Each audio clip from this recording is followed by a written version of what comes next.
Once upon a time, in a faraway land, there lived a man so exceptional that the divine hosts of heaven and hell were forced to take note.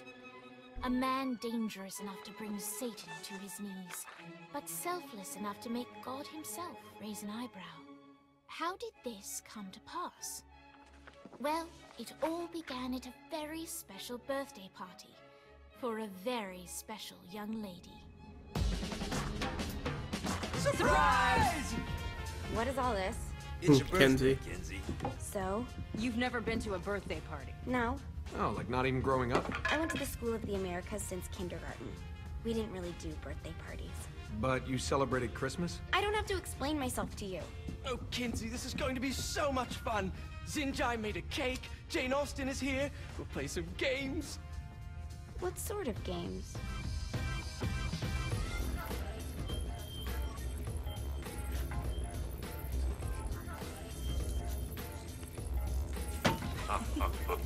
So you celebrate birthdays by trafficking with spirits? It's spooky and fun. It's a bunch of letters. It's tradition. Every slumber party has to involve a spirit board. Slumber party? How's it work? We ask it a question, and the spirit of the board will reveal the answer. How? Yeah, someone pushes the pointy thing to wherever they want. Wait. Can we go back to you and your slumber parties? No time. All right. Everyone put their hands on the cursor. Cursor. I feel the magic already. All right. Will the President/God Emperor for life ever choose a partner to reign alongside them? No. Ooh, someone's getting married. Shut up, Matt. Who will tame the president's wild heart? What are you guys trying to spell? I'm not moving it. That's the spirit, Kinsey. I'm serious. I'm not moving it either. Neither am I. Jezebel? Who the fuck is...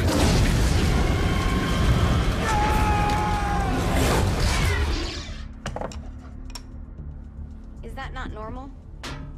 Where'd you get the board? I was going through Zignac's artifact collection and found it there. Who did it belong to? Alistair Crowley? Christ. Guys? I think it's laughing at us.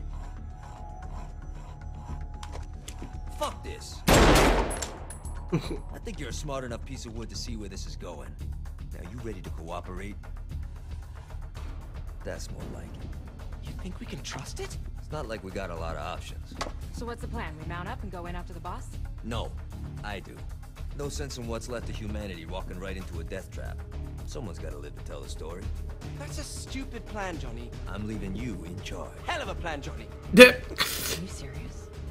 I'm coming too. Are you kidding me? How do you plan to come back? I try not to sweat the details. You need someone with you that does. No. It's my birthday. Fine. Alright then.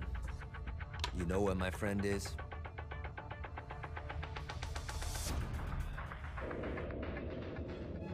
True to its word, the spirit board opened up another portal and sent Johnny and Kinsey screaming into hell.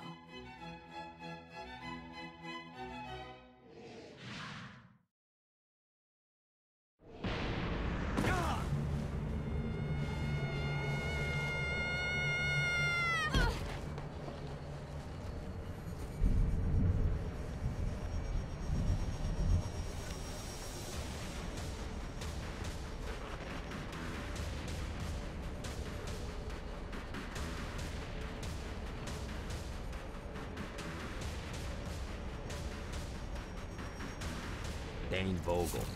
Ultor's behind this, I know it. Ultor and the Saints haven't been enemies in years. You really think he's responsible? You don't know him like I do. The boss put him through a window for a reason. The reason was the boss was kind of fucking crazy back then. That's a fair point. You know how much easier this would be if we just found a car? You know how much easier this would be if you just gave me a second? Nice bike. Alright. Now how are we gonna find the Eltor building? Biggest building down here. Giant Ultor sign on it. I don't think this is a problem. I'll buy that. Getting on, Kenzie? Okay, I guess I can't. Guess you can't, rather. Let's get in this big thing.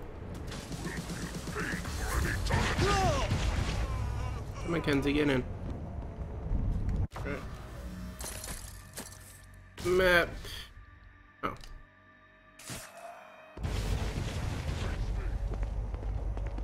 She in yet? God damn it, Kenzie. There we go. Alright, let's go. Jesus. So, what's the plan? Oh yeah. I'm gonna shoot him in the face unless he gives us the boss back. What if Dane doesn't have the boss? I'll probably still shoot him in the face. Good old Johnny Gat.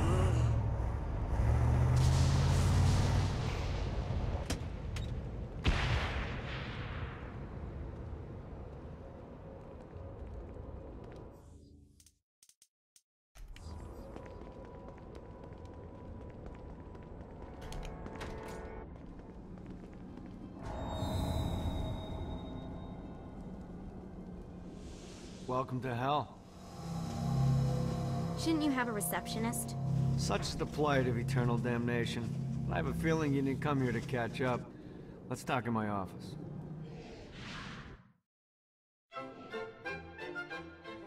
Not even death could stop the enterprising Vogel, who wasted no time in setting up an Ultor branch in the bowels of hell.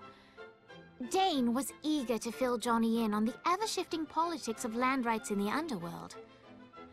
But real estate mattered little to Johnny, who only cared where his friend was. Where'd you put the president? I've been trying to explain that. I didn't take them. Bullshit. You expect me to believe you just happened to be the first thing we see in hell? Maybe it's just me, but your thank you sounds more like an accusation. That's probably because he plans to kill you. Okay. I get the trust issues. Can I show you something? The pieces all came together. The president had caused more chaos and destruction than any other in human history. It was only natural that Satan would want them to marry his daughter. They needed a plan, and Johnny had one. I'm gonna shoot the devil in the face. I think you might be skipping some details. No, I said in the face. I like the commitment, but you gotta find a way to get close enough to him in the first place. When's the wedding? I'll just show up And then you'll shoot him in the face. Sorry, but it's a little more complicated than that. These things are tied to the soul. You won't be able to enter without one. So how do we get one? You get his attention. I know some places that are of particular value to the father of the bride. You hit those, you'll get your shot. Wait, why would Satan give out an invitation for destroying his stuff? Oh, he won't, but it should piss him off enough to get him to attack Johnny personally. Either the devil kills Gat and Ultor gets the construction contracts to rebuild what was destroyed, or Johnny kills Satan and I'll have to pay less taxes. It's pretty win-win. That's why you're helping us? To make more money in hell? Hell's what you make of it, sweetie. Works for me. What you got? All right. Satan had entrusted the day-to-day running of hell to 5 archdukes, and Dane knew how to find them all. But beyond that, not everyone in hell was content to go along with Satan's status quo. There were others who shared Dane's ambition for power, and the Ultor mogul knew that the key to unseating Satan lay in gaining their aid.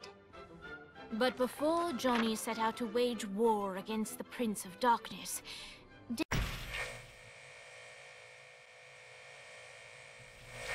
Just keep on jumping off the wall. Remember to charge your jumps if you want to get up the cliff faster. Now it's time to fly. You heard of crawling before walking? Well, in this case, you need to jump before you can fly. Launch yourself in the air with a jump, and then hold your wings out to glide to that next island. I put out some orbs to show you the path.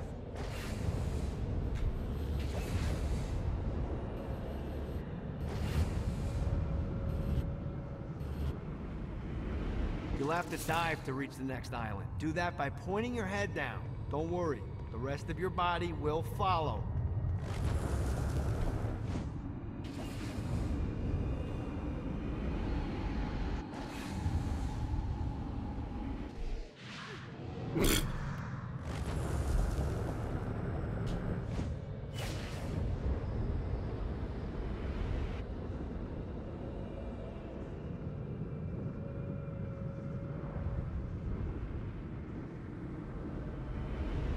I put a shiny flap orb out in front of you. Collect the orb, and your wings will flap to gain speed.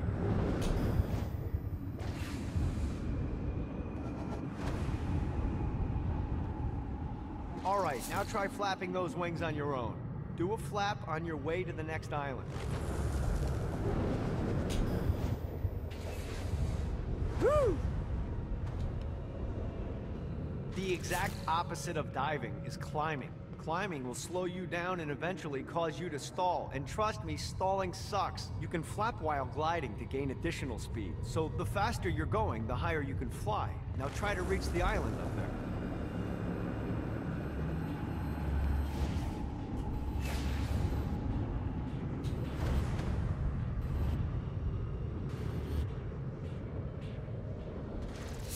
All right, time to take the training wheels off for the final lesson.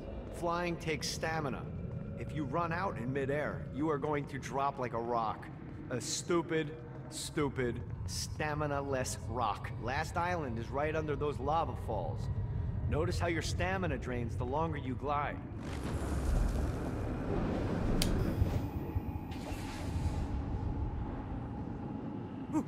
God, this feels good. Let's get you back to the old tour building. I want to run through all the stuff you can do to hurt Satan. Sure thing. See you soon. Here's the deal. If you want some FaceTime with Satan, you need to get his attention. Now, Satan hates being challenged, so anything you do to undermine his control is good. Fraud, mayhem, shooting demons in the face, anything. You can keep track of Satan's wrath with this handy meter. Get it high enough and you'll be having drinks with Big Red in no time.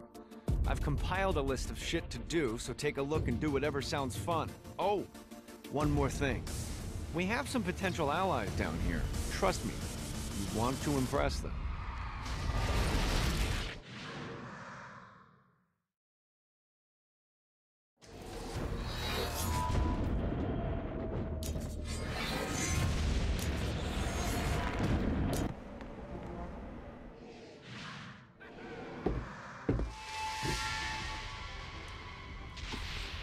Abandoned ship! We've been boarded!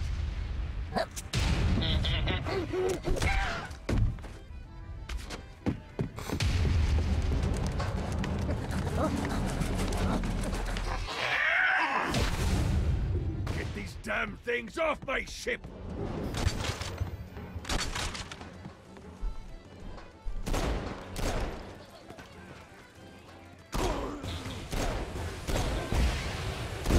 Now. How do I?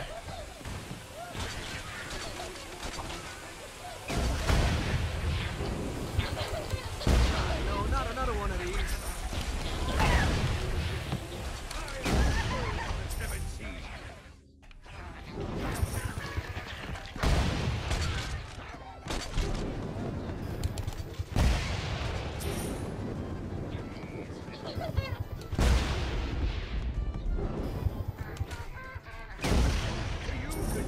I got a bit of treasure in that chest over there.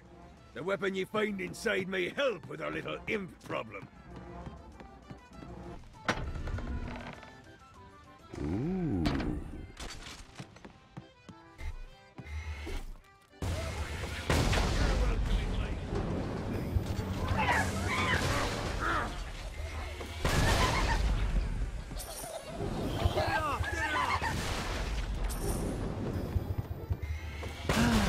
Life is good.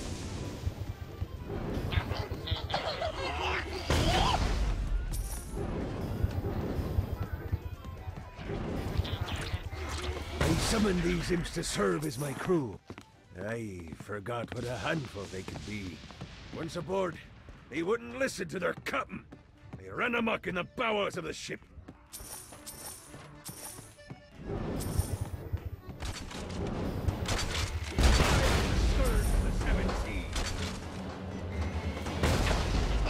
Mighty little bastard.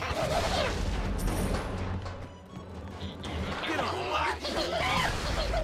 Good God, they're slugging me! Another one of these. Fuck off!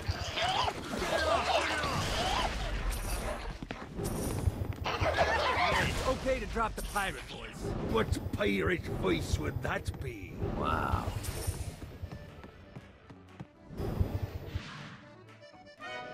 Zinyak's destruction of Earth had a profound impact on the afterlife. To Heaven, it was a logistical nightmare. St. Peter's meticulous nature drove purgatory wait times to unbearable levels.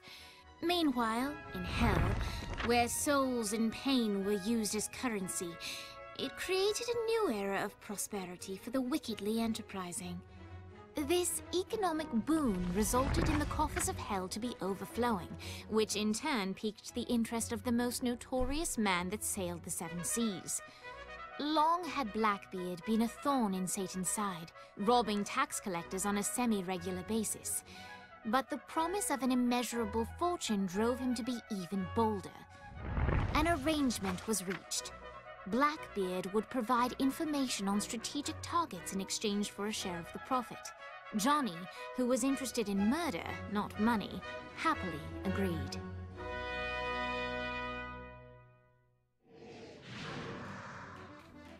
I grant ye the ability to summon my crew whenever they're needed.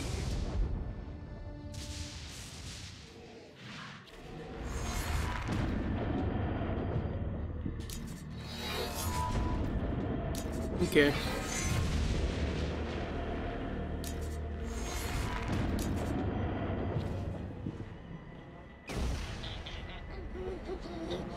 Note to self. Lightning. All right, matey. It's time for your lesson. Let's summon me favorite scurvy-riddled hellion, the Imp. Why don't you start off by summoning an Imp to take out those enemies? There you go, matey. Now take down the other. Those eagle biters are vicious. Now let's practice your aim. Take down the demons on the islands.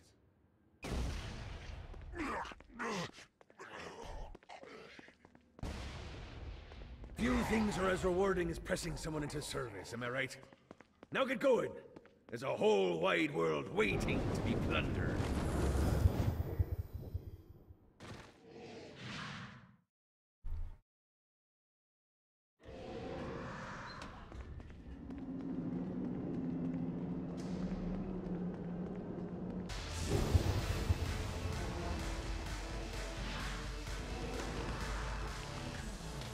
Lights up. William Shakespeare, humanity's greatest playwright, and hell's most diabolical purveyor of entertainment, looks on as a brave mortal on an Orphean quest enters. The bard's interest is piqued, and he looks to test his visitor's mettle.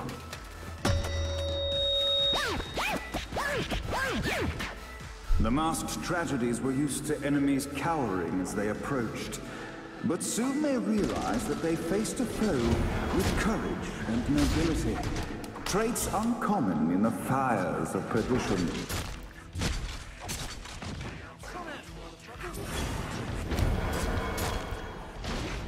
Oh damn.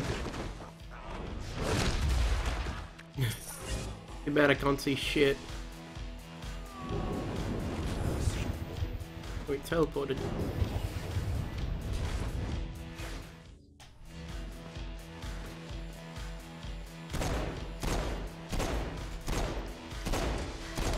The inciting incident resolved.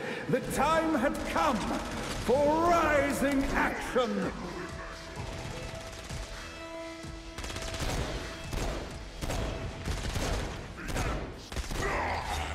Need to get my aim back. Been playing too much. Whatever I've been playing lately, actually. Left 4 Dead. The battle raged on below, and as bullets and blood flew, the bard arched a curious eyebrow. Could this mortal be the exact thing that Shakespeare needed? These snipers have a lot of freaking health.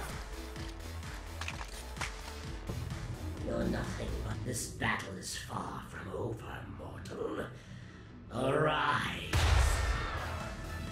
And now, Act 3!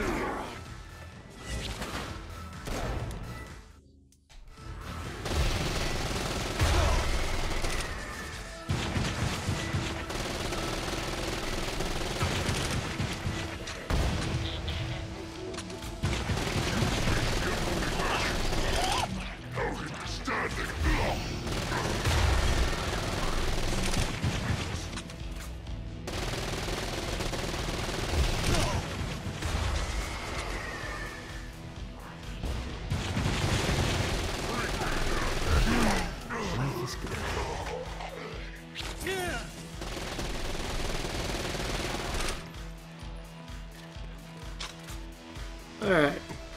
It's the other guy. There he is. Wrong button. Meant to hold it. Okay. The conflict.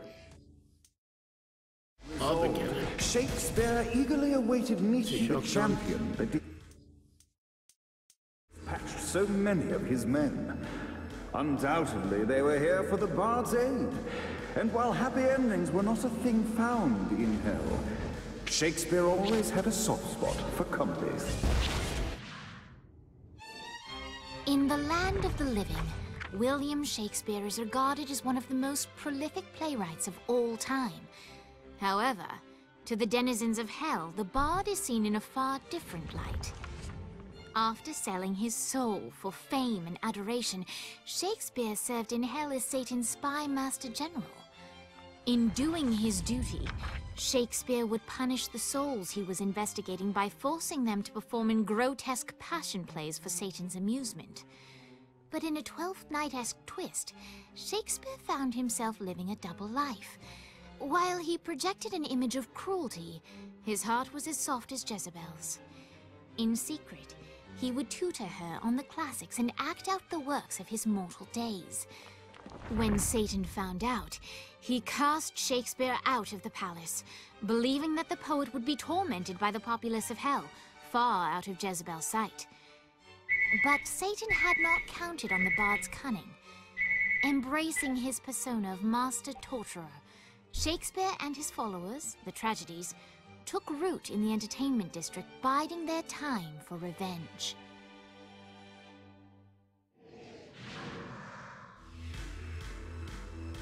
And so, Shakespeare called forth the Deus Ex Machina to bestow our protagonist with the arcane power of Force Stomp.